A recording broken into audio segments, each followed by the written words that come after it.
ओम नमः सिद्धेभ्यः। ओम नमः सिद्धेभ्यः।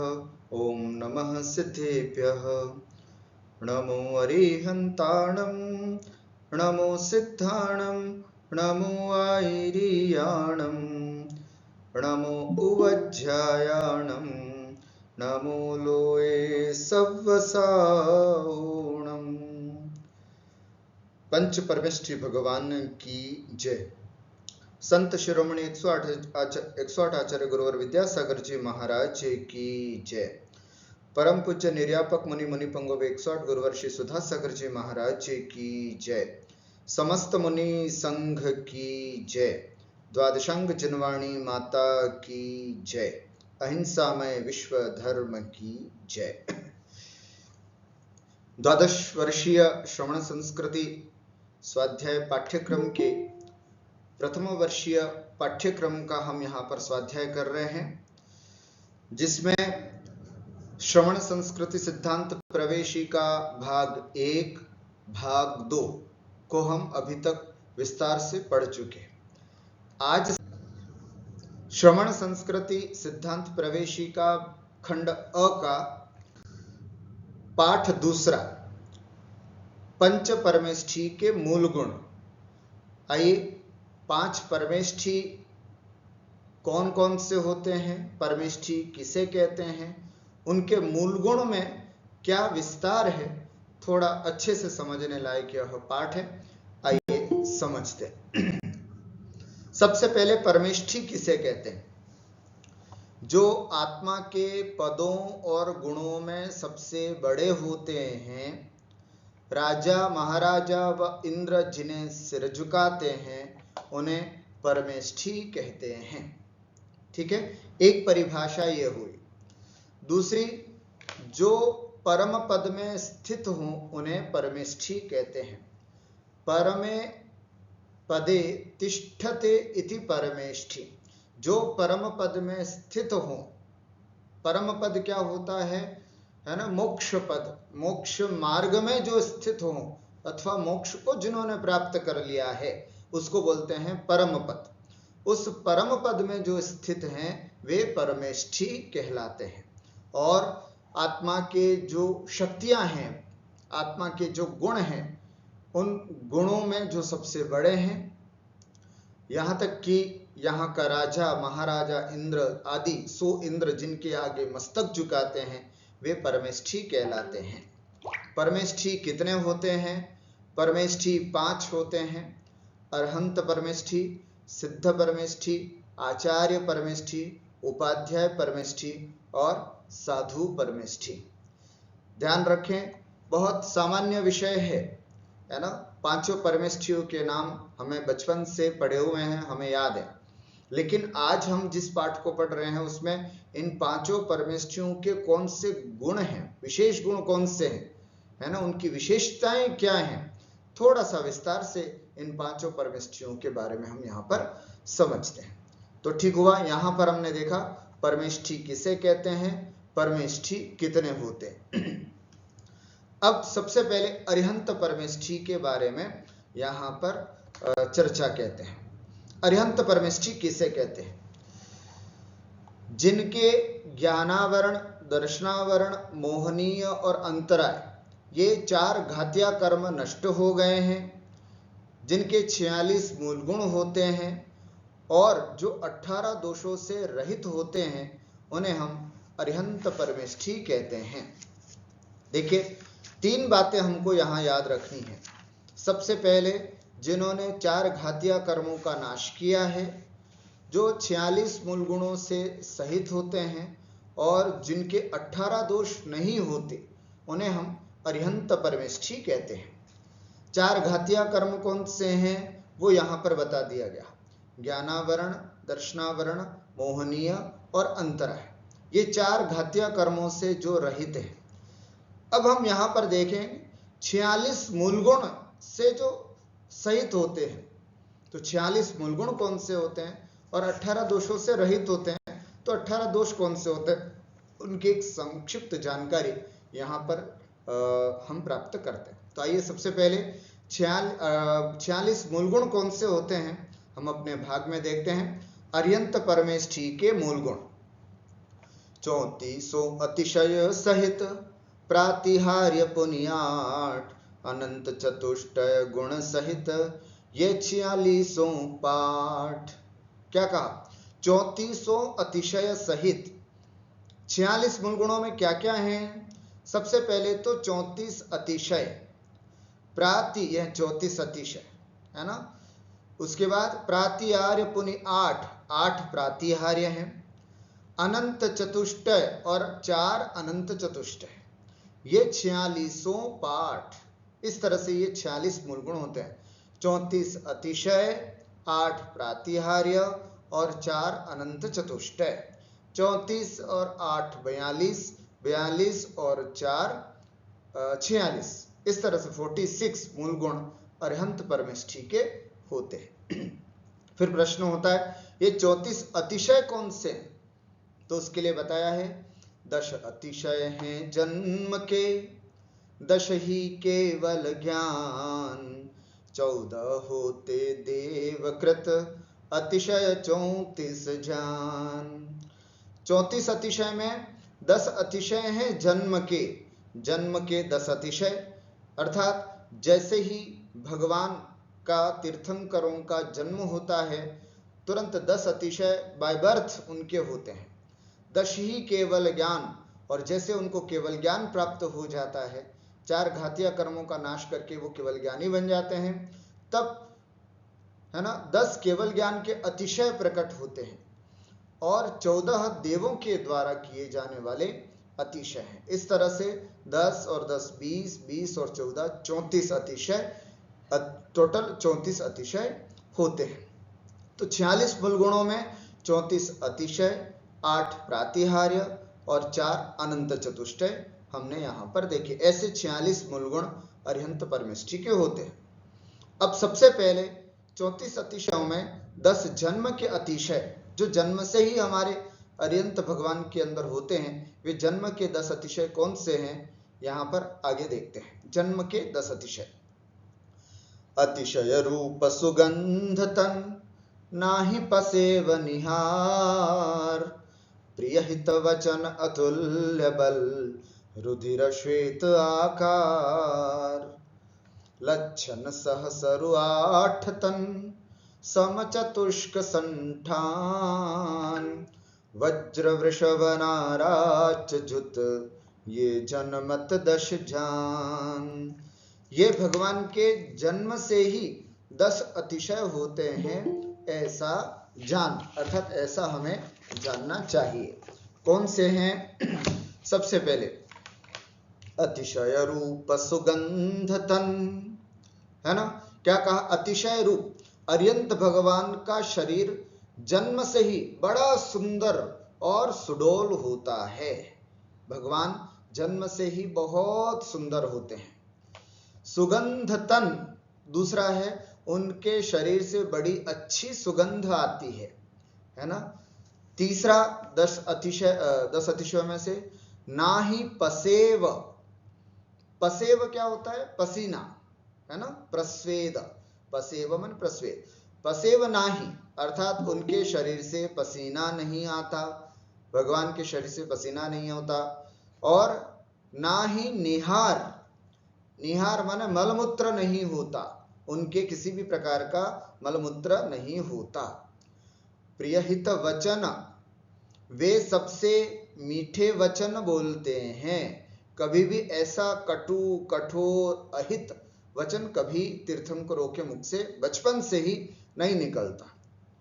अतुल्य बल, उनके शरीर में अतुल्य बल होता है। इसका उदाहरण हम देखते हैं जन्माभिषेक के समय सौधर्मेंद्र को जैसे ही ये शंका होती है कि ये छोटा सा बालक भला कैसे इतने बड़े कलशों के जल को सहन कर पाएगा। बचपन से ही अवधि ज्ञान के धारी व तीर्थंकर बालक ये जान लेते हैं कि शायद सौधर्मेंद्र को ये शंका हो रही है कि मैं इतने कलशों के जल को सहन कर पाऊंगा या नहीं, थोड़ा मुझे अपना बल दिखाना होगा। तो तीर्थंकर बालक जो है वो अपने अंगूठे से उस पांडुक शिला को थोड़ा सा दबाते हैं तो पूरा सुमेरु पर्वत हिलने से लग जाता है, कंपन सा करने लगता है। तो सौधर्म इंद्र भी अपने अवधि ज्ञान से जान लेते कि ओहो, शायद मेरी इस शंका से प्रभावित होकर के इन्होंने ये मुझे संज्ञान करवाया है कि बल है। तो ये अतुल्य बल के धारी होते हैं बचपन से ही, तो इसलिए उनके अंदर बहुत बल होता है, ये बात यहाँ पर समझ में आती। और रुधिर श्वेत आकार, और श्वेत रुधिर, उनका रक्त दूध के समान सफेद होता है ना। और हम सबके लाल खून होता है, भगवान के बचपन से ही सफेद खून होता है।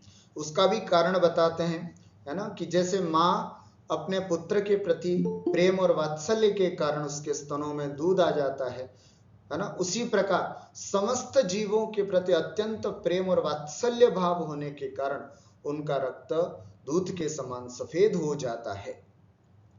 और लक्षण सहसरु 8 तन, लक्षण माने लक्षण, सहस माने 1000 और 8, 1000 और 8 माने 1008, उनके शरीर में 1008 शुभ लक्षण होते हैं। क्या मतलब?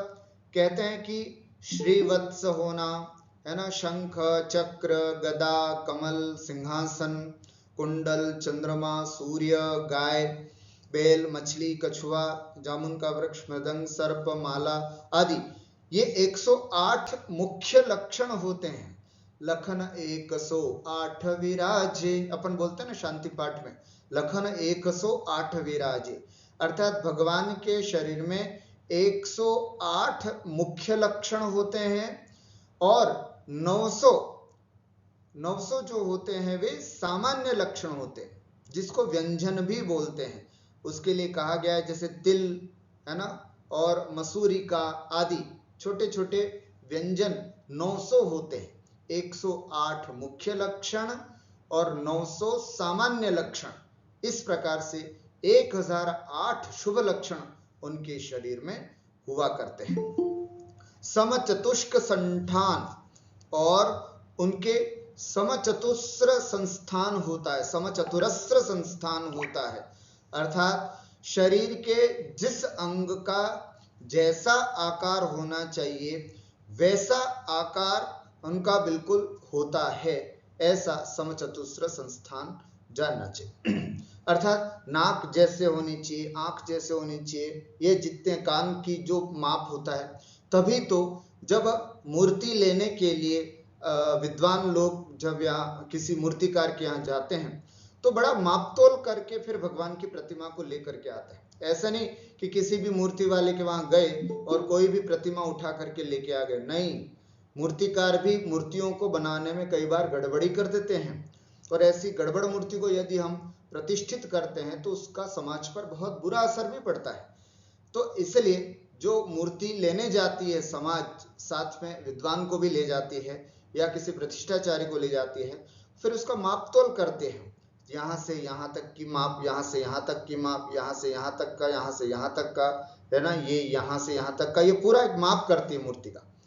ये समचतुस्र संस्थान वाली प्रतिमा है या नहीं, इसको देखते, क्योंकि हमारे भगवान समचतुरस्र संस्थान वाले होते हैं।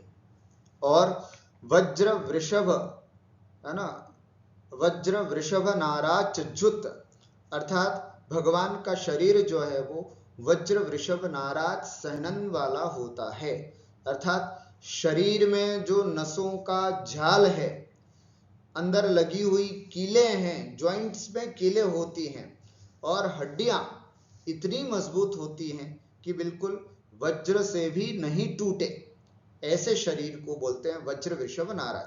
तो ये बचपन से ही उनको प्राप्त होता है। क्यों? क्योंकि जन्म के 10 अतिशय के अंतर्गत ये प्राप्त उनको होते हैं। इस तरह से, है ना, उनके शरीर के हाड़ बने हड्डियां वगैरह वज्र के होते हैं, अर्थात नसों का जाल, कीलें और हड्डियां तीनों वज्र की होती हैं। इसको बोलते हैं वज्र वृषभ नाराज सहनन।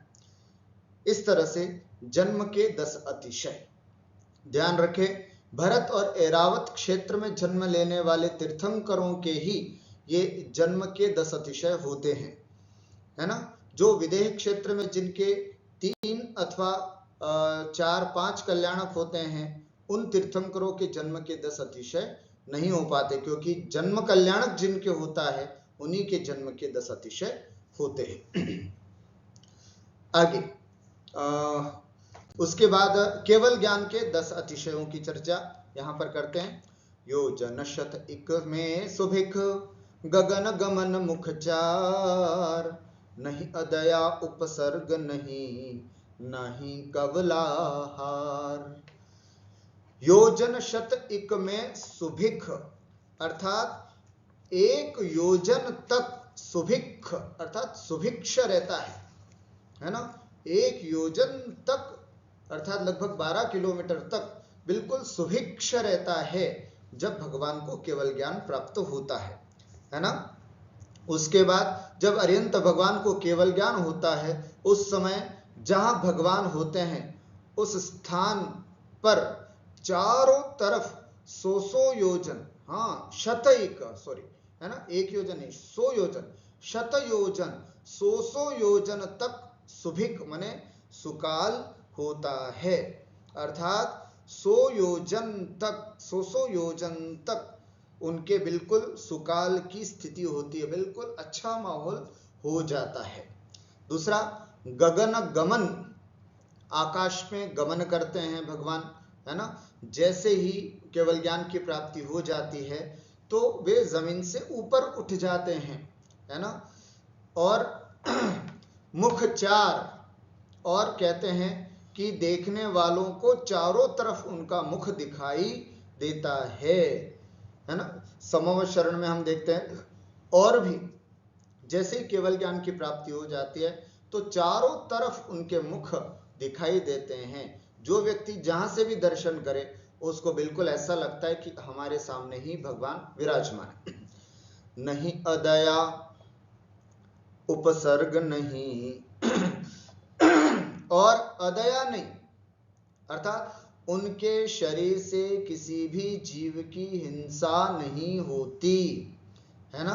अर्थात अदया ना ही, दया अदया मतलब एक सामान्य गमनागमन में भी हम भी हाथ ऐसे कर रहे हैं बोल रहे हैं तो भी सूक्ष्म जीवों का घात हो रहा है। लेकिन जब परम औदारिक शरीर प्राप्त हो जाता है केवल ज्ञान के बाद तो भगवान के शरीर से किसी भी प्रकार का घात जीवों का नहीं होता, हिंसा नहीं होती है। इसलिए कहा गया है उनके शरीर से किसी भी जीव की हिंसा नहीं होती।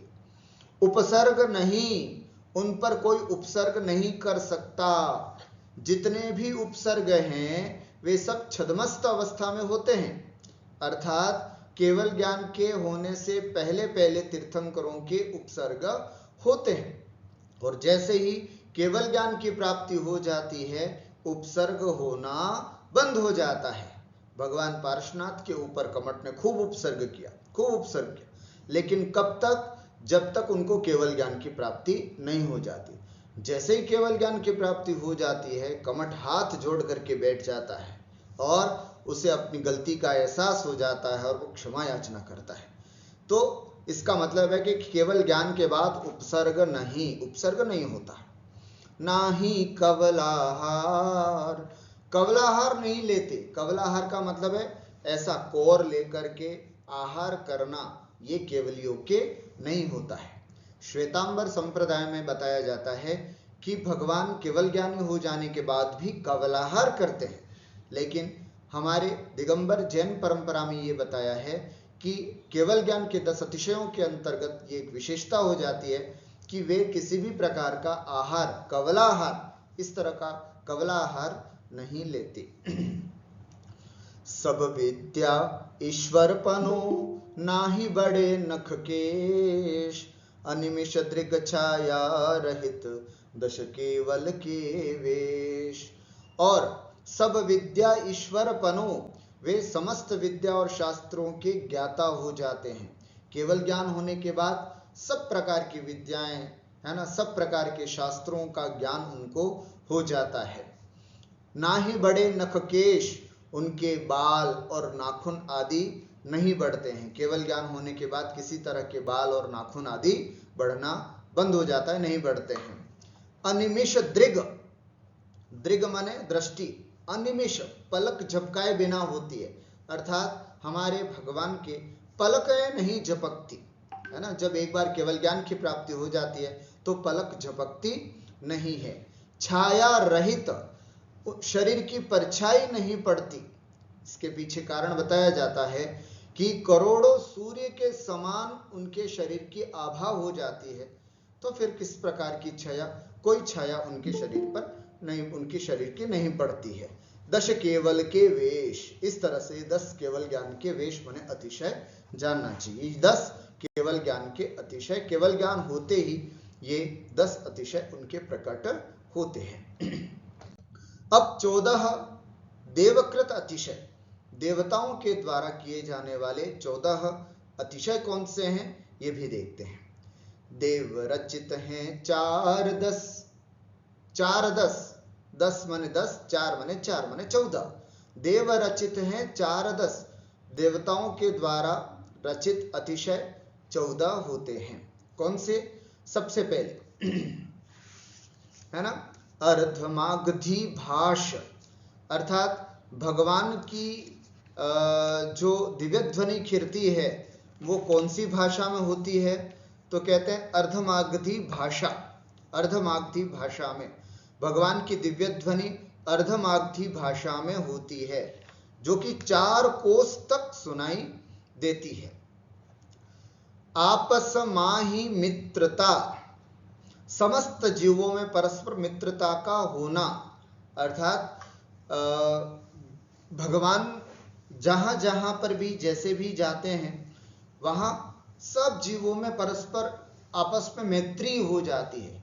अर्थात जन्मजात जो वैरी होते हैं है ना, वे भी एक घाट पर, आपने कभी कभी वेदियों पर देखा होगा है ना, एक पानी का जलपात्र बना हुआ है और इधर शेर इधर गाय दोनों एक ही स्थान से पानी पी रहे हैं, तो वो इस अतिशय को दिखाया जाता है। समस्त जीवों में परस्पर मित्रता का भाव होता है, कोई किसी का शत्रु नहीं होता है भगवान के दरबार में। तो इस तरह से, और निर्मल दिश आकाश, दिशाओं का निर्मल हो जाना, अर्थात सभी दिशाएं बिल्कुल निर्मल हो जाती हैं।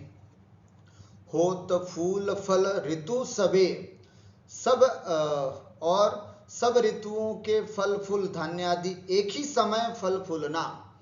6 ऋतुओं में अलग अलग फल फूल होते हैं है ना, लेकिन भगवान के केवल ज्ञान होने के बाद देवों के द्वारा जो अतिशय किया जाता है उसकी यह विशेषता होती है कि 6 ऋतुओं के सब फल फूल एक साथ फल फूलने लग जाते हैं ऐसे। और पृथ्वी काच समान, 1 योजन तक की पृथ्वी का दर्पण की तरह निर्मल हो जाना, बिल्कुल साफ सुथरा हो जाना है ना, पृथ्वी बिल्कुल साफ हो जाती है चमचमाती हुई ऐसे।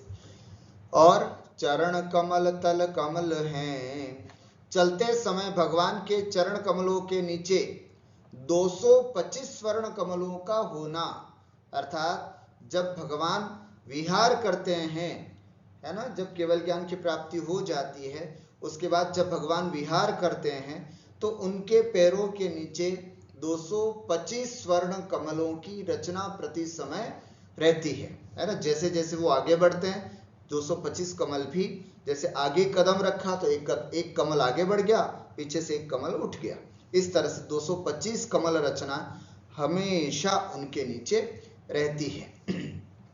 नभते जय जयवान, नभते अर्थात आकाश में जय जय ध्वनि का होना, ये देवों के द्वारा अतिशय, जब जब भी वे विहार करते हैं जहां पर भी रहते हैं तो एक जयकार की आवाज आती है ना, तीर्थंकरों के नाम से या भगवान की जय जय जय, इस तरह की जय जयकार हुआ करती है।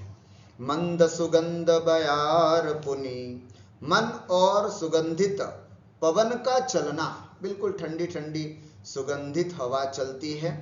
गंधोदक की वृष्टि, सुगंधमय जल की वृष्टि, हल्की हल्की सी बौछार, वृष्टि बिल्कुल बारिश नहीं, हल्की हल्की सी सुगंधित जल की वृष्टि होती है। और भूमि विषय कंटक नहीं, पवन कुमार देवों के द्वारा भूमि का कंटक रहित होना। पवन कुमार देव है ना, वो भूमि को बिल्कुल कंटक रहित बना देते हैं, बिल्कुल साफ सुथरी बना देते हैं। और हर्षमयी सब सृष्टि, सब समस्त जीवों का आनंदमय हो जाना, सभी जीव आनंदमय हो जाते हैं। धर्म चक्र आगे रहे, भगवान के आगे धर्म चक्र का चलना, धर्म चक्र होता है ऐसा राउंड, है ना, तो वो एक देवता विशेष होते हैं, वे धर्म चक्र को लेकर के जब भी उनका विहार होता है, सबसे आगे वो धर्म चक्र लेकर के देवता चलते हैं। तो ये एक उनकी विशेषता होती है देवों के द्वारा। और पुनि वसु मंगल सार, और 8 मंगल द्रव्य, अष्ट मंगल द्रव्य भी, छत्र, चमर, ध्वजा, घंटा, दर्पण, स्वस्तिक, है ना, पंखा, कलश आदि अष्ट मंगल द्रव्यों का साथ रहना, ये अष्ट मंगल भी साथ में उनके चलते हैं। इस प्रकार, है ना, अतिशय श्री अरिहंत के ये 34 प्रकार, ये देवकृत अतिशय 14 और टोटल मिलाकर के 34 अतिशय देवों के द्वारा जो होते हैं, वे इस प्रकार हमारे अरिहंतों के ये 34 अतिशय देखे जाते हैं। हमें इन सब का ज्ञान होना चाहिए, है ना, कि 34 अतिशय हमारे भगवान का स्वरूप क्या है, ऐसा दिव्य स्वरूप जो अन्य किसी भी देवी देवताओं में नहीं पाया जाता। तो ऐसा दिव्य स्वरूप हमारे भगवान का है, इसको हमें जानना चाहिए। अब 8 प्रातिहार्य, इसको भी समझ लेते हैं। 8 प्रातिहार्य क्या होते हैं? तो अष्ट प्रातिहार्य किसे कहते हैं? पहले तो ये समझे कि प्रातिहार्य क्या होते हैं। तो भगवान की महिमा या विभूति को प्रकट करने वाले जो होते हैं उनको बोलते हैं प्रातिहार्य। जिससे भगवान की विभूति या भगवान की महिमा प्रकट होती है, उसे हम प्रातिहार्य कहते हैं। कितने होते हैं? ये 8 प्रातिहार्य होते हैं। कौन कौन से?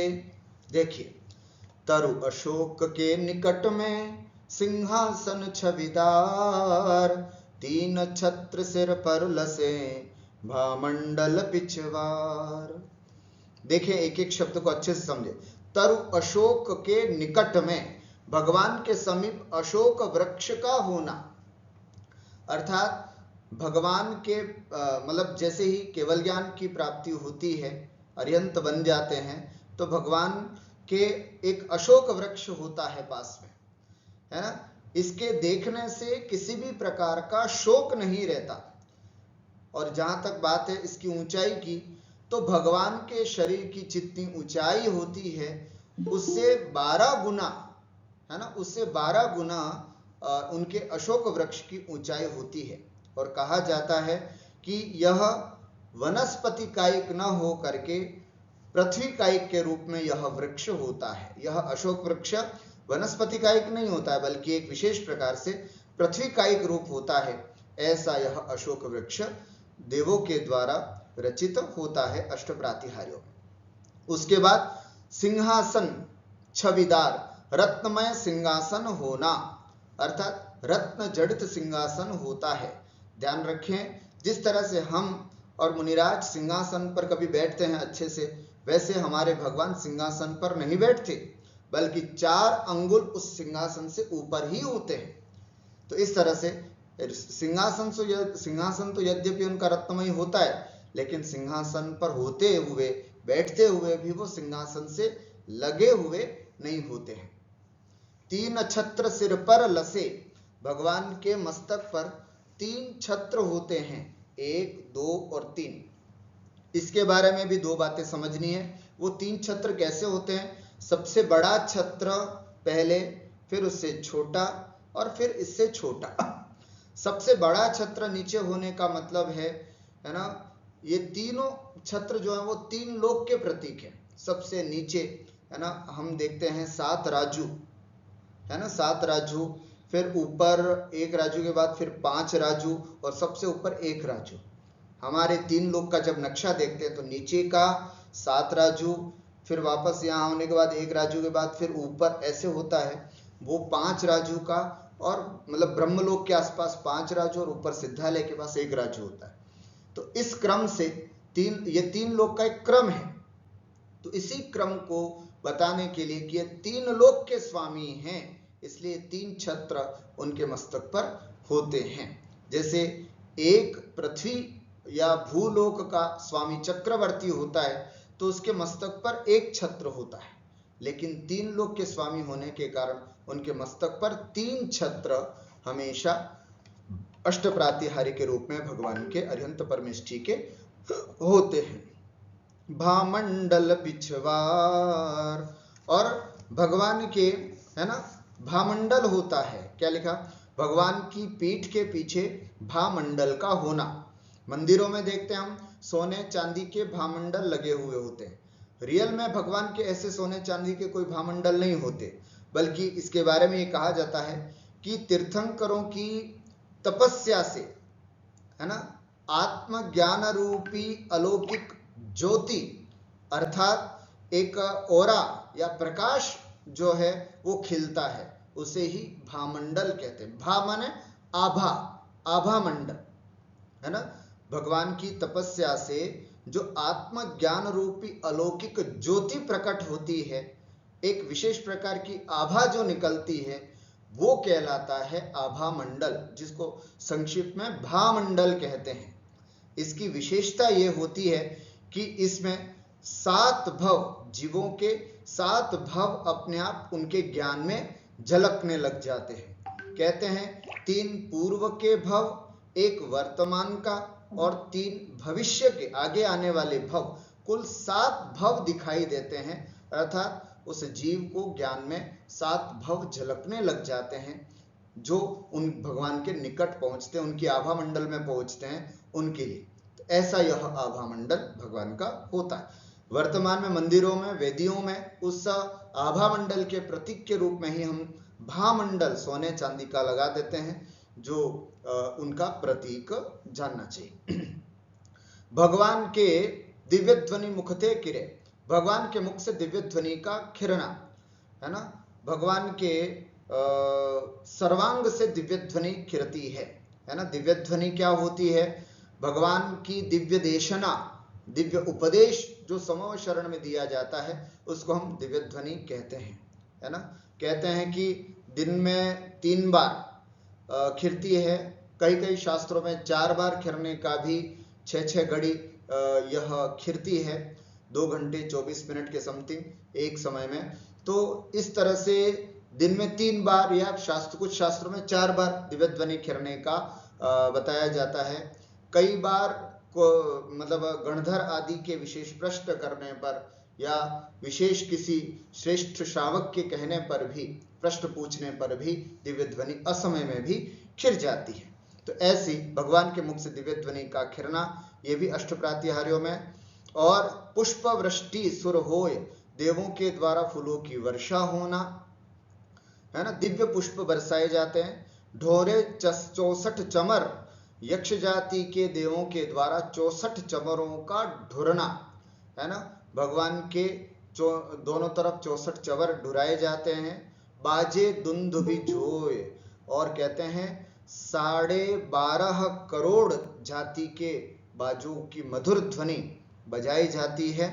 इस तरह से ये 8 प्रातिहार्य भी भगवान के 46 मूल गुणों में जानने चाहिए। अब हम अंतिम में समझते हैं अनंत चतुष्टय। ज्ञान अनंत अनंत सुख, दर्श अनंत प्रमाण, बल अनंत अरिहंत सो, इष्ट देव पहचान। अनंत ज्ञान, अनंत सुख, अनंत दर्श, अनंत दर्शन, बल अनंत, अनंत बल, अरिहंत सो इष्ट देव पहचान। अर्थात अनंत दर्शन, अनंत ज्ञान, अनंत सुख, अनंत वीर्य, ये 4 अनंत चतुष्टय कहे जाते हैं है ना। अनंत दर्शन, अनंत ज्ञान, अनंत सुख और अनंत वीर्य, ये 4 अनंत है ना। अनंत चतुष्टय ऐसा भी कहते हैं। ऐसे अनंत चतुष्टय भगवान के प्राप्त होते हैं। सब मिलाकर के ये 46 मूल गुण अरिहंत भगवान के होते हैं। 18 दोषों से रहित होते हैं। जन्म, जरा, तृषा, क्षुधा, विस्मय, अरति, खेद, रोग, रति, मद, मोह, भय, निद्रा, चिंता, स्वेद, राग, रोष और मृत्यु। इस प्रकार से 18 दोषों से रहित हमारे अरिहंत परमेष्ठी होते हैं। ये हमने अरिहंत परमेष्ठी के 46 मूल गुणों को विस्तार से समझा। अब हम देखते हैं सिद्ध परमेष्ठी। सिद्ध परमेष्ठी किसे कहते हैं? जो 8 कर्मों का नाश करके संसार के बंधन से सदैव के लिए मुक्त हो गए हैं, अर्थात जो फिर कभी संसार में लौटकर नहीं आएंगे, उन्हें सिद्ध परमेष्ठी कहते हैं। अरिहंत परमेष्ठी के 4 घातीय कर्मों का नाश हुआ था, सिद्ध परमेष्ठी के 8 कर्मों का नाश हो गया। संसार में लौट करके वापस क्यों नहीं आएंगे? क्योंकि जिन कारणों से संसार होता था वो कारण क्या थे? कर्म। उन कर्मों का ही उन्होंने नाश कर दिया, इस कारण से वे संसार में लौट करके फिर से नहीं आते। ऐसे सिद्ध परमेष्ठी कहलाते हैं। इनके मूल गुण कितने होते हैं? तो कहा जाता है 8 कर्मों के नाश से 8 मूल गुण प्रकट होते हैं। वे कौन से हैं 8 मूल गुण? आइए समझते हैं। समकित दर्शन ज्ञान, अगुरु लघु अवगाहना, सूक्ष्म वीर जवान, निराबाध गुण सिद्ध के। अर्थात सिद्धों के अनंत सम्यक्त्व, अनंत दर्शन, समकित माने अनंत सम्यक्त्व, अनंत दर्शन, अनंत ज्ञान, अगुरु लघु, अवगाहन, सूक्ष्मत्व, वीरजवान माने वीर्यवान, निराबाध माने अव्याबाधत्व, गुण सिद्ध के। ऐसे सिद्धों के 8 गुण होते हैं। समकित अनंत सम्यक्त्व किसे कहते हैं? क्षायिक सम्यक्त्व बोलो, अनंत सम्यक्त्व बोलो, एक ही बात है।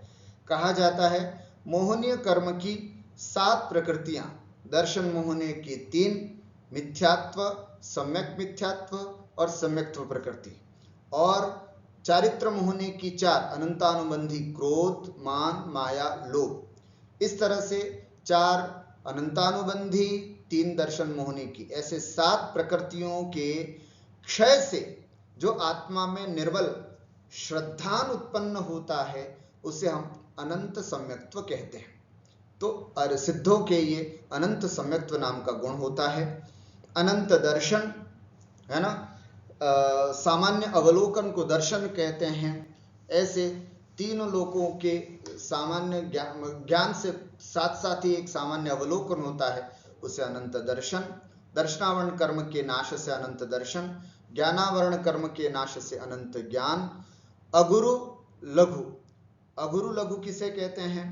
तो कहते हैं कि जिस गुण के कारण छोटे बड़े का भेद समाप्त हो जाता है, अर्थात गुरुता लघुता का सर्वथा अभाव हो जाता है, कि कोई छोटा बड़ा पना नहीं होता है, उसे हम अगुरु लघुत्व गुण कहते हैं।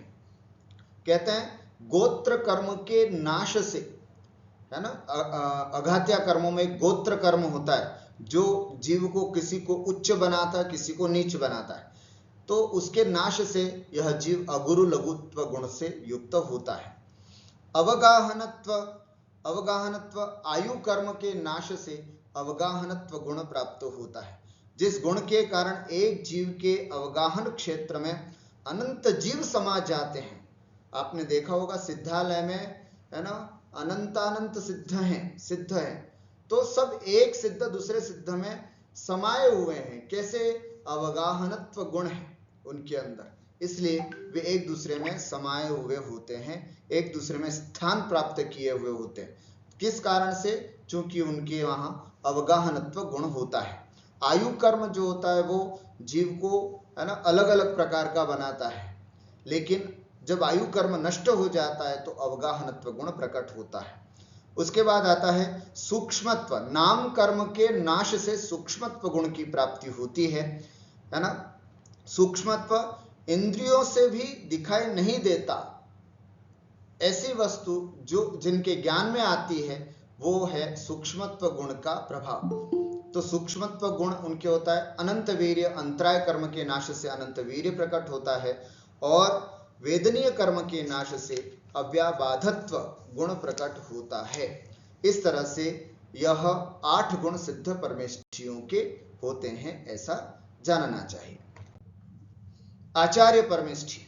आचार्य परमेष्ठी के लिए सबसे पहले लक्षण, जो मुनि संघ के अधिपति होते हैं उनको दीक्षा तथा प्रायश्चित आदि देते हैं, जिनके 36 मूल गुण होते हैं तथा जो पंचाचार का पालन स्वयं करते हैं, दूसरे मुनियों से कराते हैं, उन्हें आचार्य परमेष्ठी कहते हैं, है ना। जो संघ के अधिपति होते हैं, नायक होते हैं, शिष्यों को शिक्षा दीक्षा प्रायश्चित आदि देते हैं, है ना, और 36 मूल गुणों से युक्त होते हैं। आइए वे 36 मूल गुण आचार्य परमेष्ठी के कौन से हैं वे हम समझते हैं। द्वादश तप दश धर्मजुत पाले पंचाचार, षट आवश्यक गुप्तित्रय आचार्य गुण सार। द्वादश तप 12 तप, दश धर्मजुत 10 धर्म, पाले पंचाचार 5 आचार, षट आवश्यक और गुप्तित्रय 3 गुप्तियां। 12 तप, 10 धर्म, 5 आचार, 6 आवश्यक और 3 गुप्ती, इस तरह से 36 मूल गुण का पालन करते हैं हमारे आचार्य परमेष्ठी।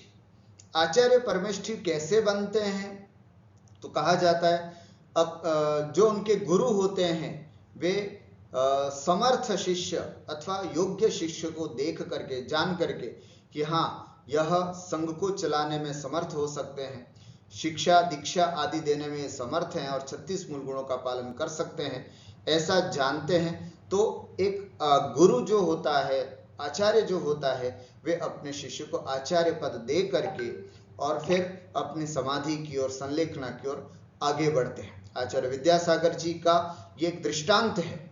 उनके गुरु आचार्य ज्ञान सागर जी ने अच्छी भली अवस्था में अपना पद त्याग करके अपने शिष्य, है ना, मुनि विद्यासागर को आचार्य पद प्रदान करके और फिर संलेखना के लिए उन्हीं से निवेदन किया कि अब मुझे संलेखना करवाइएगा।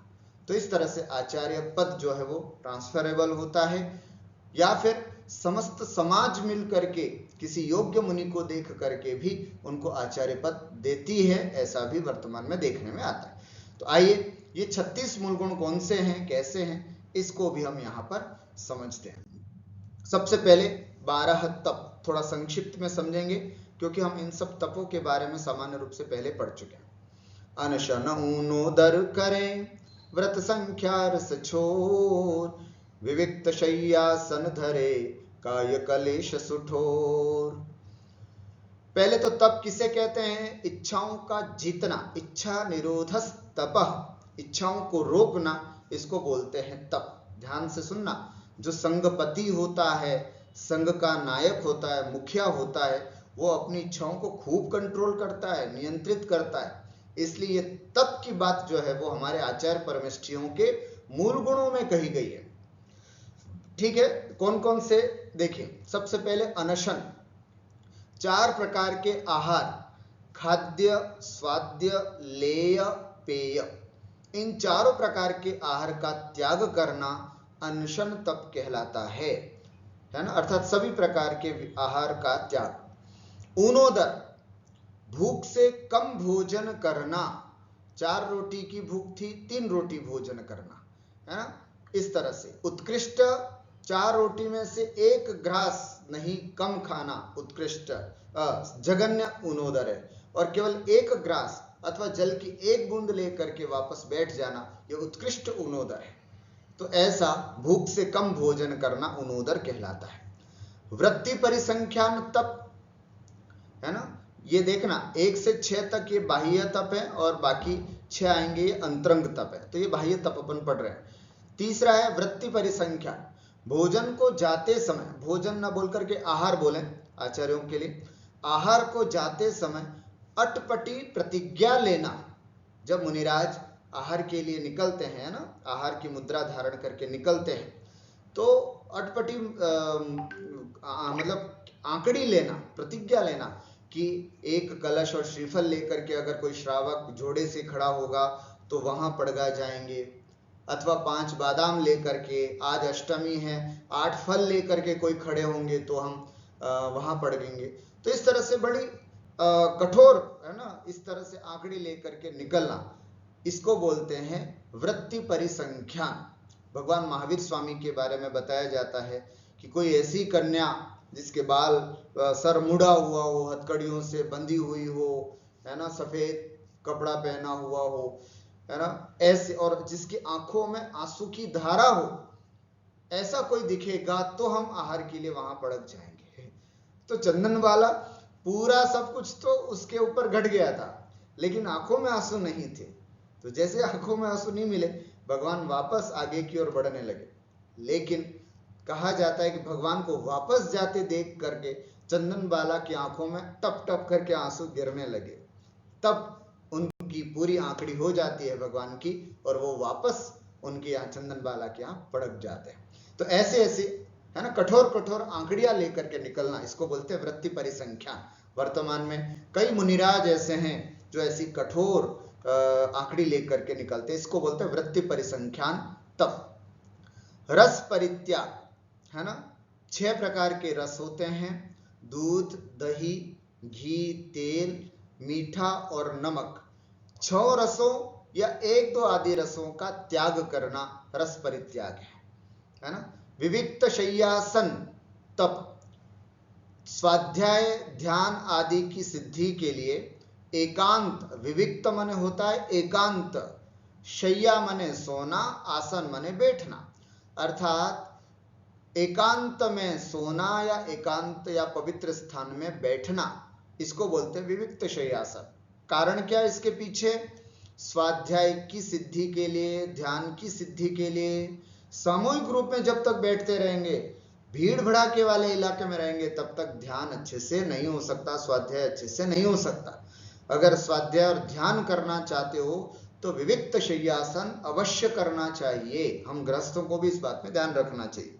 तो ऐसे आचार्य परमेष्ठी होते हैं जो एकांत में पवित्र स्थान पर अकेले बैठते, अकेले रहते हैं, विविक्त शय्यासन। काय क्लेश, तब शरीर को वश में करने के लिए सर्दी, गर्मी आदि कष्ट सहन करना, है ना। कई प्रकार के परिशह बताए जाते हैं, उन परिशयों को सहन करना, मक्खी मच्छर काट रहा हो तो बिल्कुल सहन करना, इस सब को बोलते हैं काय क्लेश तप। प्रायश्चित, अब हम चलते हैं अंतरंग तप की ओर, है ना। अभ्यंतर तप बोले, अंतरंग तप भी बोलते हैं। दोषों की शुद्धि, सबसे पहला तप है प्रायश्चित तप। दोषों की शुद्धि के लिए दंड, है ना, दोषों की शुद्धि के लिए दंडक ग्रहण करना, है ना, अर्थात प्रमादवश अपने मूल गुणों में जो दोष लग जाते हों उनका निराकरण करने के लिए किसी गुरु आदि से प्रायश्चित के रूप में उपवास, माला, है ना, जो लिया जाता है उसको हम प्रायश्चित तप कहते हैं। विनय तप, रत्नत्रय व उसके धारकों की विनय करना, है ना। जो रत्नत्रय धारी मुनिराज हैं, है ना, उनकी बड़े मन वचन काय से अच्छे से विनय करना, देव शास्त्रों की विनय करना, गुरु की विनय करना, ये सब विनय तप के अंतर्गत आता है। बैठ करके नमस्कार करना, शास्त्र स्वाध्याय करे तो पहले मंगलाचरण करना, ये सब इसके विनय के अंतर्गत आता है। उसके बाद है वैयावृत्य तप, रोगी या वृद्ध मुनि की सेवा करना, है ना, ये वैयावृत्ति करना। स्वाध्याय तप, शास्त्रों को पढ़ना, पढ़ाना, विचारना और उपदेश देना। वाचना, प्रच्छना, अनुप्रेक्षा, आमनाय और धर्मोपदेश, 5 प्रकार का स्वाध्याय होता है। तो ये 5 प्रकार के स्वाध्यायों को निरंतर करना, है ना। वाचना, वाचना करना, वाचना, प्रच्छना, प्रश्नोत्तर करना, पूछना, वाचना, प्रच्छना, है ना। अनुप्रेक्षा, चिंतन करना, आमनाय, पाठ करना, धर्मोपदेश और प्रवचन आदि करना, सब स्वाध्याय के अंतर्गत आता है। व्युत्सर्ग, शरीर से ममता छोड़ना, ममत्व परिणाम छोड़ना। और लास्ट में है ध्यान, एकाग्रता से आत्मचिंतन करना। इस तरह से यह 12 तप आचार्य परमेष्ठी के मूल गुण के अंतर्गत आते हैं। इनको आचार्य परमेष्ठी जो हैं वे हमेशा किया करते हैं समय समय पर। 10 धर्म, क्षमा, मार्दव, आर्जव, सत्य वचन, चितपाग, संयम, तप, त्यागी, सरव, आकिंचन, तिय, त्याग, है ना। क्या कह रहे हैं? क्षमा, मार्दव, आर्जव, उत्तम क्षमा, क्रोध के कारण उपस्थित हो रहते हुए भी क्रोध नहीं करना। क्षमा कहलाता है। उत्तम मार्दव, उत्तम कुल विद्या बल आदि का घमंड नहीं करना, यह उत्तम मार्दव कहलाता है, घमंड नहीं करना। उत्तम क्षमा का मतलब क्रोध नहीं करना। उत्तम आर्जव का मतलब मायाचार का त्याग करना, मायाचारी, चिटिंग नहीं करना। उत्तम शौच, लोभ का त्याग करना, आत्मा को पवित्र बनाना। उत्तम सत्य, राग द्वेष पूर्वक असत्य वचनों को छोड़कर हितमित प्रिय वचन बोलना, उत्तम सत्य धर्म कहलाता है। उत्तम संयम, 5 इंद्रियों और मन को वश में करना और 6 काय के जीवों की रक्षा करना, मतलब इंद्रिय संयम और प्राणी संयम, इस तरह से उत्तम संयम। उत्तम तप, अभी जिसको हमने पढ़ा, बाह्याभ्यंतर 12 प्रकार के तपों को करना। उत्तम त्याग, कीर्ति तथा प्रत्युपकार की वांछा से रहित होकर 4 प्रकार का दान देना, है ना, 4 प्रकार का दान देना, कीर्ति और प्रत्युपकार की वांछा से रहित होकर के। ये बताइए, हमारे आचार्य परमेष्ठियों के मूल गुण के अंतर्गत उत्तम त्याग बताया है ना, तो उत्तम त्याग में दान आदि की बात भी बताई है। तो ये 4 प्रकार के दान, औषध दान, आहार दान, है ना, ज्ञान दान और वसति का दान, इस तरह से 4 प्रकार के दान हम गृहस्थ तो करते ही हैं, लेकिन साधुओं के लिए विशेष करके उत्तम त्याग की बात बताई है ना। वस्तुतः उत्तम त्याग करते हैं, लेकिन कहीं ना कहीं कीर्ति या प्रत्युपकार की इच्छा के बिना ये 4 प्रकार के दान जो है वो आचार्य परमेष्ठी भी समय समय पर, जैसे कभी किसी साधु के चलने मतलब उपवास के बाद जा रहे हैं तो हाथ पकड़ करके ले जाना और फिर उनको आहार करवाना, उनको कोई शास्त्र नहीं आता है तो पढ़ना पढ़ाना, उचित स्थान दे करके उनको रुकवाना, ये सब भी एक संगपति का कर्तव्य होता है। तो इस दृष्टि से उत्तम त्याग नामक गुण भी उनके पालन होता है। उत्तम आकिंचन्य, पर पदार्थों में ममत्व रूप परिणामों का त्याग करना, उत्तम आकिंचन्य। और उत्तम ब्रह्मचर्य, तीय त्याग, तीय माने स्त्री, स्त्री मात्र का त्याग, स्त्री मात्र का त्याग कर एवं आत्मा के शुद्ध स्वरूप में लीन रहना, जो प्राणियों को संसार से छुड़ाकर उत्तम सुख प्राप्त कराता है, वह धर्म कहलाता है। धर्म किसे कहते हैं, ये यहाँ परिभाषा दी, जो प्राणियों को संसार से छुड़ाकर उत्तम सुख प्राप्त कराता है वह धर्म कहलाता है। ऐसे ये 10 धर्म हैं, क्षमा, माधव, आर्जव, शौच, सत्य, संयम, तप, त्याग, आकिंचन्य, ब्रह्मचर्य, ऐसे 10 धर्मों का पालन करना आचार्य परमेष्ठी के मूल गुणों में आता है। अब देखते हैं पंचाचार और 3 गुप्तियां। दर्शन, ज्ञान, चरित्र, तप, वीरच पंचाचार,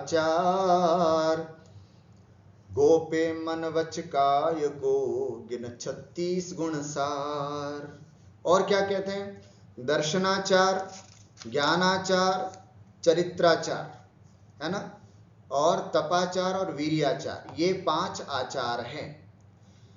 पहला दर्शनाचार क्या होता है, सम्यक दर्शन के दोष हटाना दर्शनाचार कहलाता है। सम्यक दर्शन के 8 अंग होते हैं, निशंकित, निकांक्षित, निर्विचिकित्सा, मूढ़ दृष्टि आदि। इन 8 अंगों का निरतिचार रूप से पालन करना। 25 दोष होते हैं, उन 25 दोषों से रहित होकर के अपने सम्यक दर्शन का पालन करना, इसे कहते हैं दर्शनाचार। सम्यक ज्ञान को बढ़ाना और उसके दोष हटाना ज्ञानाचार कहलाता है। सम्यक ज्ञान को बढ़ाना, अपने ज्ञान को बढ़ाने के लिए निरंतर स्वाध्याय में लीन रहते रहना, एक बात। और दूसरा, ज्ञान के, सम्यक ज्ञान के जो दोष हैं, काल, विनय, उपधान, बहुमान, अनिन्नव, व्यंजन, अर्थ और तदुभय, ये ज्ञान के 8 दोष बताए हैं। इन 8 प्रकार के दोषों से रहित होकर के अपने ज्ञान को निरंतर बढ़ाते रहना ज्ञानाचार कहलाता है। चारित्राचार क्या होता है, तो सम्यक चारित्र को विशुद्ध करना चारित्राचार है। 13 प्रकार का चारित्र, 5 महाव्रत, 5 समिति और 3 गुप्ती रूप, 13 प्रकार के चारित्र का निर्दोष पालन करना चारित्राचार कहलाता है। इस प्रकार से ये तीन दर्शन, ज्ञान और चारित्राचार हो गए। तपाचार का मतलब होता है तप की वृद्धि करते रहना। जो 12 प्रकार के तप बताए, 6 अंतरंग और 6 बहिरंग, उनको निरंतर वृद्धिंगत करना, बढ़ाते रहना, इसको बोलते हैं तपाचार। और अंतिम है वीर्याचार। आचार्य परमेष्ठी क्या करते हैं? वीर्याचार, आत्मबल को प्रकट करना, अर्थात अपनी शक्ति को न छुपा करके उत्साह पूर्वक, है ना, उपसर्ग सहते हुए तपस्या आदि करते रहना, अपनी आत्मशक्ति को निरंतर बढ़ाते रहना, अपने चरित्र को बहुत अच्छा करते रहना, है ना, इसको बोलते हैं वीर्याचार। अपनी शक्ति के अनुरूप बढ़ाते बढ़ाते कार्य करते रहना, इसको बोलते हैं वीर्याचार। ठीक है, इस तरह से ये 5 आचार हमारे आचार्य परमेष्ठी इसको पालन करते, पंचाचार का पालन करते, है ना, शिष्यों को पलवाते, ऐसे करके पंक्ति भी आती है। 3 गुप्ती भी इसके साथ पढ़े। गोपे मन वच काय को, 3 गुप्ती, 3 प्रकार के योगों का सम्यक प्रकार से निग्रह करना अथवा मन वचन और काय की स्वच्छंद प्रवृत्ति को रोकना गुप्ती है ना। मन को एकाग्र करना, कहीं इधर उधर विचलित होने से रोकना। वचनों की गुप्ती का मतलब बिल्कुल मौन ले लेना। काय की गुप्ती का मतलब है बिल्कुल ध्यान लगा करके, शरीर बिल्कुल हिले डुले नहीं, यहाँ मक्खी भी बैठी हो तो ऐसे उड़ाना नहीं, ऐसे, ये काय गुप्ती कहलाती है। तो मन वचन और काय की, है ना, गोपन करना माने निग्रह करना, स्वच्छंद प्रवृत्ति से रोकना, इसको बोलते हैं गुप्ती। और गुपु रक्षणे, है ना, गुपु रक्षणे इत्यस मतलब रक्षा करने के अर्थ में भी होती है। तो जो संसार के कारणभूत या कारण स्वरूप राग आदि जो होते हैं, उनसे जो रक्षा करे उसे हम गुप्ती कहते हैं। तो संसार के कारण स्वरूप राग आदि से जो रक्षा करे अथवा तीनों प्रकार के योगों को अच्छी तरह से रोकना गुप्ती कहलाता है। 3 होती है, मनोगुप्ती, वचन गुप्ती और काय गुप्ती। इस तरह से ये 3 गुप्तियां। अंतिम में 6 आवश्यक, आचार्य परमेष्ठी 6 आवश्यक कौन से पालन करते हैं, इसको भी हम यहां पर देखते हैं। आवश्यक प्रतिदिन करने योग्य जरूरी कार्यों को आवश्यक कहते हैं। कौन से हैं ये 6 आवश्यक? वही हैं जो हमारे साधु परमेष्ठियों के भी बताए गए। समता धर वंदन करें, नाना थुति बनाए, प्रत्याख्यान प्रतिक्रमण कायोत्सर्ग लगाए। समता, वंदना, स्तुति, प्रतिक्रमण, प्रत्याख्यान और कायोत्सर्ग, ये 6 आवश्यक होते हैं। कौन से? समस्त जीवों से समता भाव समता कहलाती है। किसी एक तीर्थंकर या सिद्ध आचार्य, उपाध्याय तथा साधु परमेष्ठी का गुणगान करना वंदना कहलाती है। 24 तीर्थंकरों में किसी एक तीर्थंकर की स्तुति करना, है ना, जैसे तुमसे लागी लगन, पार्श्वनाथ भगवान की स्तुति है ना। उसी प्रकार भक्तामर स्तोत्र आदिनाथ भगवान का स्तोत्र कहलाता है। पार्श्वनाथ स्तोत्र नरेंद्रम फणेंद्रम वाला जो है, तो किसी एक भगवान के स्तुति गुणगान करना, इसको हम वंदना कहते हैं। किसी एक आचार्य की, किसी एक उपाध्याय की, किसी एक साधु परमेष्ठी का गुणगान करना वंदना कहलाता है। और 24 तीर्थंकरों का स्तवन स्तुति कहलाती है ना। स्वयंभू स्तोत्र, वृहद स्वयंभू स्तोत्र, है ना, इसको पढ़ना, जिसमें 24 तीर्थंकरों का स्तुति आ जाती है, इसको हम स्तुति कहते हैं। गुरुवर आचार्य विद्यासागर जी प्रतिदिन रोज उठ करके आज भी स्वयंभू स्तोत्र, वृहद स्वयंभू स्तोत्र, आचार्य समंत भद्र स्वामी द्वारा विरचित स्वयंभू स्तोत्र जो है, उसको पढ़ते हैं बड़ी शुद्धता के साथ और संस्कृत में बड़े आनंद के साथ सुबह सुबह इसको पढ़ते हैं। तो ये इसको कहलाता है स्तुति। 24 तीर्थंकरों की स्तुति उसमें आती है। प्रतिक्रमण, लगे हुए दोषों पर पश्चाताप, प्रतिक्रमण कहलाता है। और प्रत्याख्यान, भविष्यत काल में दोषों का त्याग करना प्रत्याख्यान कहलाता है। प्रतिक्रमण, जो दोष लग चुके हैं उसके प्रति पश्चाताप करना, और आगे न लगे उसके लिए त्याग कर देना प्रत्याख्यान कहलाता है। और कायोत्सर्ग, खड़े होकर ध्यान लगाना तथा शरीर से ममत्व छोड़ना, कायोत्सर्ग मतलब खड़े खड़े हो करके शरीर के प्रति ममत्व भाव छोड़ना, इसको बोलते हैं कायोत्सर्ग। जब हम बोलते हैं नवबाण ओमकार मंत्र पढ़ो या कायोत्सर्ग करो, तो कायोत्सर्ग का मतलब ये काया का उत्सर्ग, अर्थात काया के प्रति ममत्व भाव छोड़ करके नमोकार मंत्र का ध्यान करना है। तो इस तरह यह 6 आवश्यक, कुल मिलाकर के 12 तप, 10 धर्म, 5 आचार, 6 आवश्यक और 3 गुप्ती, ये 36 मूल गुण हमारे आचार्य परमेष्ठी के होते हैं। अब हम चलते हैं उपाध्याय परमेष्ठी के लिए, जो 11 अंग और 14 पूर्व के पाठी होते हैं, जो स्वयं पढ़ते और अन्य पास में रहने वाले भव्य जीवों को पढ़ाते हैं, जिनके 25 मूल गुण होते हैं, उन्हें उपाध्याय परमेष्ठी कहते हैं। देखिए 3 बातें आई। पहली बात, जो 11 अंग और 14 पूर्व के पाठी होते हैं, उनका नॉलेज कितना होता है, इनकी क्वालिफिकेशन क्या है। सबसे पहली बात, उपाध्याय परमेष्ठी कौन बन सकता है, जो द्वादशांग का ज्ञाता होता है, पूरे द्वादशांग का ज्ञाता। 11 अंग और 14 पूर्व का जो पाठी, पाठी माने पढ़ चुका हुआ होता है, जो स्वयं पढ़ते हैं और संग में रहने वाले और सबको भी पढ़ाते हैं या भव्य जीवों को पढ़ाते हैं, उसे हम दूसरी विशेषता। और तीसरे, जिनके 25 मूल गुण होते हैं, ऐसे उपाध्याय परमेष्ठी कहते हैं। उपाध्याय परमेष्ठी के 25 मूल गुण कौन से हैं, तो वही 25 मूल गुण है। 11 अंग और 14 पूर्व जिनके होते हैं, ये विशेष है। देखो, साधु परमेष्ठी के सामान्य 28 मूल गुण तो उपाध्याय में होते ही हैं, उसके अलावा स्पेशल क्वालिटीज और कौन सी होती है, तो कहते हैं कि ये 25 है ना मूल गुण और उनके अतिरिक्त तो होते हैं, अर्थात 11 अंग और 14 पूर्व के ज्ञाता भी वे होते हैं।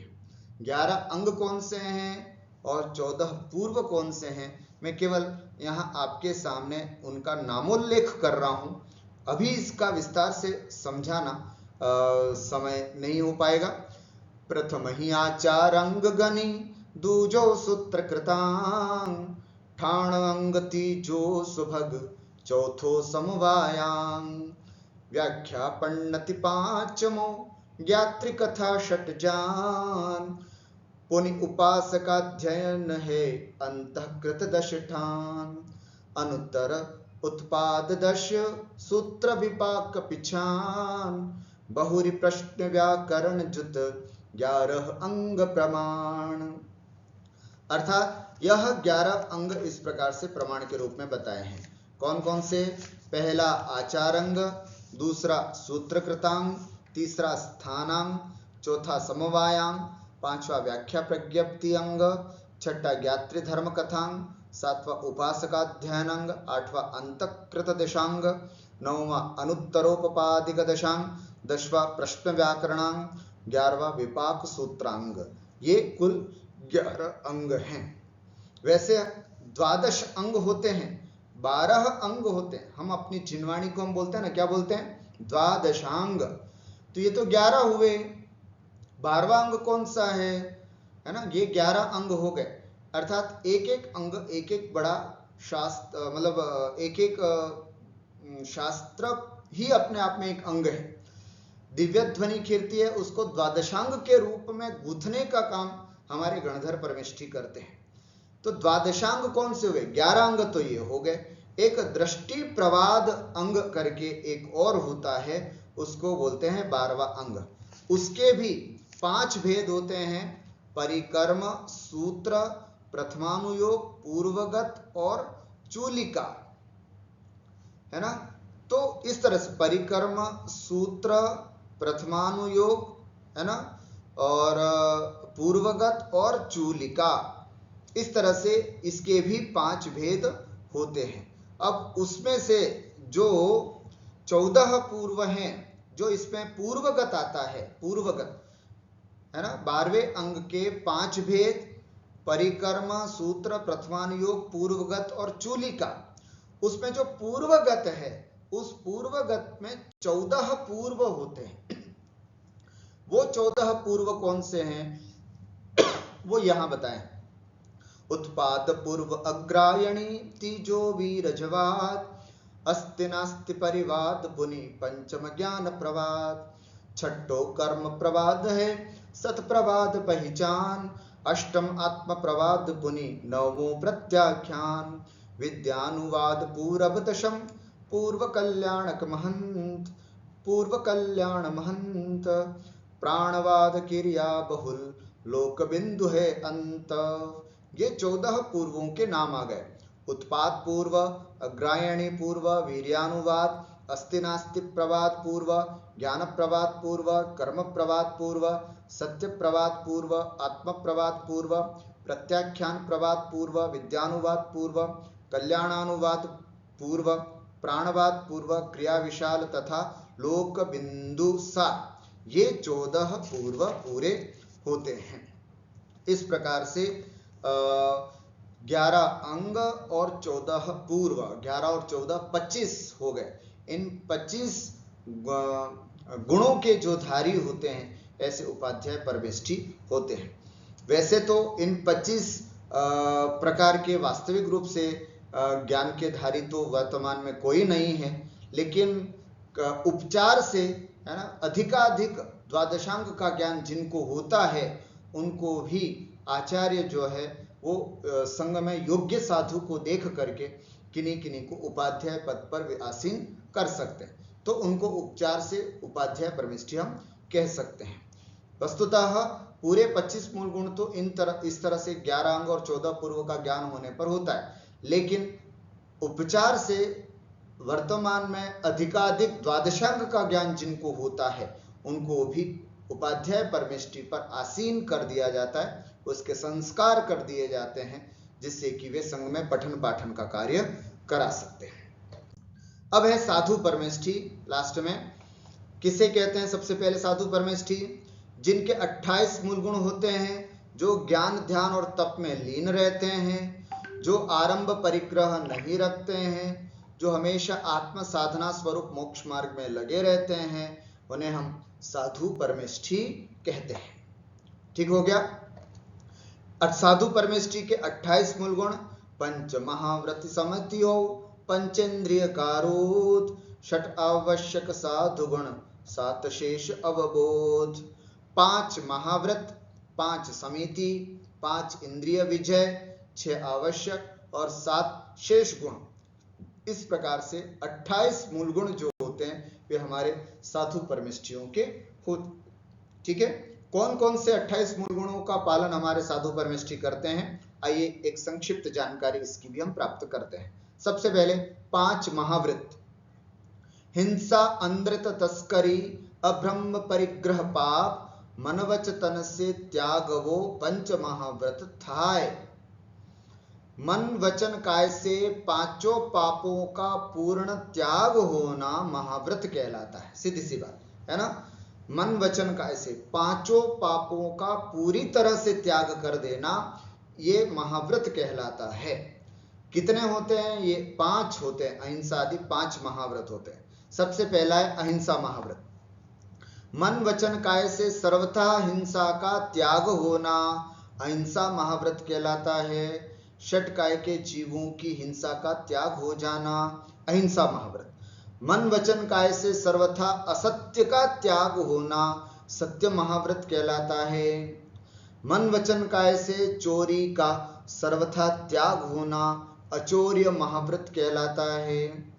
मन वचन काय से मैथुन का सर्वथा त्याग होना ब्रह्मचर्य महाव्रत कहलाता है। और मन वचन काय से परिग्रह का सर्वथा त्याग होना अपरिग्रह महाव्रत कहलाता है। 5 पापों का पूर्ण रूप से त्याग करना महाव्रत कहलाता है। अहिंसा, सत्य, अचौर्य, ब्रह्मचर्य और अपरिग्रह, ये 5 महाव्रत जानना चाहिए। 5 समिति है ना। 5 समिति किसे कहते हैं? तो पहले तो समिति किसे कहते हैं? तो गमनादि में जीवघात से बचने के लिए यत्नाचार रखना समिति कहलाती है ना। जैसे गमन करना, भोजन करना, मलमूत्र त्याग करना, इन सब में जो यत्नाचार बड़ी सावधानी से जो कार्य किया जाता है, इसको हम समिति कहते हैं। कितनी होती हैं समितियां? 5 होती हैं। कौन कौन सी? ईर्या, भाषा, ऐषणा, पुनिक्षेपण, आदान, प्रतिष्ठापना, जुत क्रिया, 5 समिति विधान। ईर्या समिति, 4 हाथ जमीन देख करके चलना। ईर्या का मतलब होता है गमन। ईर्या समिति माने यत्नाचार पूर्वक गमन। यत्नाचार का मतलब होता है 4 हाथ जमीन देख करके चलना। आचार्य श्री के, है ना, कभी भी विहार का, है ना, या पूज्य मुनिषी के कभी भी विहार का, कभी भी आप कोई भी वीडियो देखें, आपको यही दिखेगा कि जब भी वे गमन करते हैं तो हमेशा नजरें नीचे ही रहती, 4 हाथ जमीन देख करके चलना। ईर्या समिति। भाषा समिति, हित मित प्रिय वचन बोलना, ऐसे वचन नहीं बोलना जो दूसरों को बुरा लगे। ऐषणा समिति, दिन में एक बार शुद्ध निर्दोष आहार लेना। ऐषणा, ऐषणा माने आहार, है ना, दिन में। ऐषणा शुद्धि माने बिल्कुल सावधानी, यत्नाचार पूर्वक, मतलब जो आहार लेते हैं उसको बहुत अच्छी तरह से देखभाल करके फिर आहार ग्रहण करना, इसको बोलते हैं ऐषणा समिति। आदान निक्षेपण समिति। आदान माने ग्रहण, निक्षेपण माने रखना। अच्छी तरह से देखभाल करके किसी वस्तु को उठाना या रखना। कभी भी देखना, साधुओं को अपना कमंडल कभी भी उठाएंगे तो पहले पीछे से मार्जन करेंगे, फिर कमंडल हाथ में लेंगे। कभी भी जिनवाणी उठाएंगे तो पहले पीछे से कोई भी सूक्ष्म जीव वहां हो तो वो अपने आप हट जाए और फिर उसको हाथ में ग्रहण करते हैं। क्यों? क्योंकि कभी वो उष्ण होता है और आपका हाथ शीत ठंडा होता है। उष्ण और शीत मिलने से जो सूक्ष्म जीव होते हैं वो बिल्कुल मृत, उनका आघात हो जाता है। तो ये सब बातें विचार करके आदान निक्षेपण समिति के माध्यम से वो किसी भी वस्तु को रखते हैं, उठाते हैं तो बड़ा सावधानी रखते हैं। और प्रतिष्ठापना समिति, जीव रहित स्थान में मलमूत्र क्षेपण करना। इसलिए फ्लश में नहीं जाते हमारे मुनिराज, है ना, बाहर शौच के लिए जाते हैं। इसके पीछे यही कारण होता है, उनके मूल गुण होता है जीव रहित स्थान में ही मलमूत्र का क्षेपण करना, मलमूत्र त्याग करना। जहां जीवोत्पत्ति होती हो वहां भला कैसे अपने इस मूल गुण का पालन हो सके, इसलिए इस मूल गुण का पालन इस तरह से करते हैं। 5 इंद्रिय विजय, है ना, सपरस, रसना, नासिका, नयन, श्रोत्र, कारोत। ये 5 इंद्रिय आ गए। सपरस स्पर्शन, रसना, नासिका माने ग्राण, नयन माने चक्षु, श्रोत्र माने कर्ण। इन 5 इंद्रियों पर विजय प्राप्त करना, इनको वश में करना, ये कहलाता है 5 इंद्रिय विजय। ठीक हो गया। फिर 6 आवश्यक, ये हम पढ़ ही चुके हैं। समता, वंदना, स्तुति, प्रतिक्रमण, प्रत्याख्यान और कायोत्सर्ग, है ना, पिछले में पढ़ ही चुके थे। अब देखते हैं 7 शेष गुण। 7 शेष गुण में क्या आया? शेष 7 मंजन, तजन, शयन, भूमिका, शोध। 7 शेष गुण के अंतर्गत पहला मंजन, तजन। मंजन माने स्नान, वो मंजन नहीं समझना, स्नान का त्याग करना। हमारे मुनिराजों के स्नान का त्याग होता है, वे कभी स्नान नहीं करते। कभी किसी की समाधि में आते हैं तो दंड स्नान की बात बताई गई है ना, खड़े होकर के कमंडल का पूरा ऐसे मतलब जल की धारा छोड़ करके एक ऐसी शुद्धि होती है बस। बाकी स्नान जो हम लोग करते हैं जिस तरह से, वैसे स्नान मुनिराज नहीं करते। तो पहला स्नान का त्याग करना, वे स्नान नहीं करते। शयन, भूमि का शोध, निर्जंतु भूमि पर सोना, जमीन पर सोते हैं, है ना, या जमीन पर पाटा आदि लगा करके बिल्कुल बिना किसी, है ना, गद्दे आदि के सोते हैं। निर्जंतु भूमि पर शयन करना। वस्त्र त्याग, वस्त्र त्याग करना। कचलुंच, केशलोच करना, बालों को उखाड़ना, ये भी उनके मूल गुणों के अंतर्गत होता है ना। 2 महीने, 3 महीने और 4 महीने, उत्कृष्ट 2 महीने, मध्यम 3 महीने और जघन्य 4 महीने में उनको केशलोच करना ही होता है। 4 महीने से ज्यादा नहीं जा सकते, उसके पहले पहले उनको केशलोच करना ही होता है ना। इसके पीछे उनका शरीर के प्रति निर्ममत्व भाव ही झलकता है। और लघु भोजन एक बार थोड़ा भोजन करना, है ना, एक बार भोजन करना और थोड़ा भोजन करना।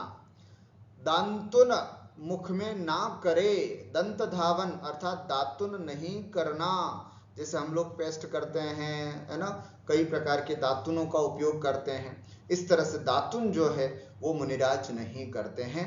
और अंतिम है ठाड़े ले ही आहार, और खड़े होकर के आहार लेना। मुनिराज कितनी भी विपरीत परिस्थिति क्यों न हो, खड़े होकर के ही आहार करते हैं, कभी भी बैठ करके आहार नहीं ले सकते। अगर वो खड़े होकर के आहार नहीं ले सकते, ऐसी अगर शरीर की अवस्था आ जाती है, तो उनके लिए फिर संलेखना या समाधि की बात कह दी जाती है। इसलिए खड़े होकर के आहार करना। क्यों खड़े होकर के आहार किया जाता है? क्योंकि बैठ करके आहार करने में प्रमाद होता है, इसलिए खड़े होकर के आहार करने की बात बताई जाती है। इस प्रकार मुनिजन इन 28 मूल गुणों का पालन करते हैं। यदि एक भी मूल गुण इनमें से यदि रह जाए तो मुनिपना नहीं रहता। 28 मूल गुणों में से एक भी मूल गुण यदि उन मुनिराजों के नहीं होता है तो उनके मुनिपना नहीं होता है। तो ऐसे 28 मूल गुणों का पालन ये हमारे साधु परमेष्ठी करते हैं। इस प्रकार से आज के इस पाठ में हमने पांचों परमेष्ठियों के मूल गुणों की विस्तार से चर्चा की। अरिहंत परमेष्ठी के 46 मूल गुण, सिद्ध परमेष्ठी के 8 मूल गुण, आचार्य परमेष्ठी के 36 मूल गुण, उपाध्याय परमेष्ठी के 25 मूल गुण और साधु परमेष्ठी के 28 मूल गुणों को विस्तार से समय के अनुकूल हमने इनके बारे में पढ़ा। इन मूल गुणों की चर्चा इसलिए भी की है कि जिनमें ये मूल गुण पाए जाएं वही हमारे सच्चे परमेष्ठी हैं। अगर किसी साधु में 28 मूल गुण न पाए जाएं तो वो साधु वंदनीय नहीं है। अगर किसी आचार्य में 36 मूल गुण न पाए जाएं तो वो आचार्य वंदनीय नहीं है। हमारे किसी भगवान में, है ना, ऐसा कोई देवता या ऐसे कोई भगवान जिनके अंदर 46 मूल गुण न हो तो वो हमारे लिए भगवान या सिद्ध परमेष्ठी नहीं है जिनके। तो इस तरह की बातों को समझने के लिए कभी किसी व्यक्ति की पहचान उसके मूल गुणों से होती है। हमारे अपने पांच परमेष्ठी, सबसे ज्यादा वंदनीय हमारे पंच परमेष्ठी है, तो इन पंच परमेष्ठियों में मूल गुणों का होना अत्यंत आवश्यक है। इसलिए हम इन मूल गुणों को अच्छी तरह से समझें, जानें, इन पर विचार करें और फिर ये मूल गुण जिनके अंतर्गत हो उनकी वंदना करें, है ना, और फिर अपने आत्मा का विकास करें। इसी मंगलमय भावना के साथ मैं अपनी बात को विराम देता हूं। बोलिए द्वादशांग जिनवाणी माता की जय।